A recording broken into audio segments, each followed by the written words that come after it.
താമര പൂവണിയണമെങ്കിൽ എന്തൊക്കെ ശ്രദ്ധിക്കണം എന്ന് കഴിഞ്ഞ ദിവസം പോസ്റ്റ് ചെയ്തിരുന്നല്ലോ.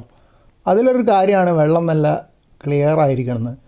ഇവിടെ വെള്ളം കുറച്ച് ലീക്ക് ചെയ്ത് പോകും ചെടിച്ചട്ടിയിൽ അല്ലെങ്കിൽ വറ്റിപ്പോവും. അപ്പോൾ അത് നിറയ്ക്കാൻ വേണ്ടി സാറ് ഞാൻ പൈപ്പിൽ നിന്ന് അങ്ങ് സ്പ്രേ ചെയ്യലാണ്. പക്ഷെ മിക്കവാറും എന്തുണ്ടാകുക വെച്ചാൽ വെള്ളം കലങ്ങും. അപ്പോഴാണ് ആലോചിച്ചത് ഏതായാലും പിന്നാമ്പുറത്ത് ഡ്രിപ്പ് ഇറിഗേഷൻ ഉണ്ട്, അതിലൊരു ബ്രാഞ്ച് താമരയ്ക്കും കൊടുത്തു. അപ്പോൾ ഇപ്പോൾ പിറ്റേ ദിവസം നോക്കിയപ്പോൾ വെള്ളം നല്ല ക്രിസ്റ്റൽ ക്ലിയർ ആയിരിക്കുന്നുണ്ട്. കണ്ടപ്പോൾ സന്തോഷമായി.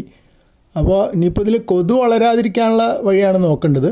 അപ്പോൾ അതിന് ഞാൻ ചെടിക്കൊക്കെ സ്പ്രേ ചെയ്യണ ഒരു ഓർഗാനിക് സ്പ്രേ ഉണ്ട്, അത് 1-2 തുള്ളി ഇടയ്ക്കൊന്ന് ഒറ്റിച്ച് കൊടുക്കും. അപ്പോൾ കൊതു വളരില്ല എന്നുള്ളൊരു പ്രതീക്ഷയാണ്.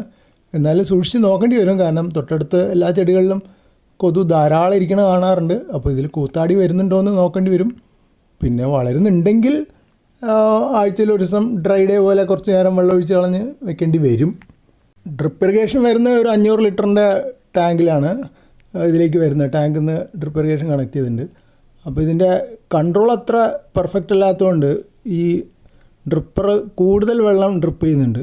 അപ്പോൾ അത് ഉപയോഗപ്പെടുത്താൻ വേണ്ടി ഞാൻ അടുത്ത് ക്രോട്ടൺ റിപ്പോർട്ട് ചെയ്ത ചെടിയുണ്ട്, അത് കൊണ്ട് വെച്ച് കൊടുത്തു. പിന്നെ ഒലിച്ചു പോയാൽ തൊട്ടടുത്ത് കറിവേപ്പിൻ്റെ ചെടിയുണ്ട്, അപ്പോൾ നഷ്ടമൊന്നുമില്ല. ആ വെള്ളം ഉപയോഗപ്പെടും.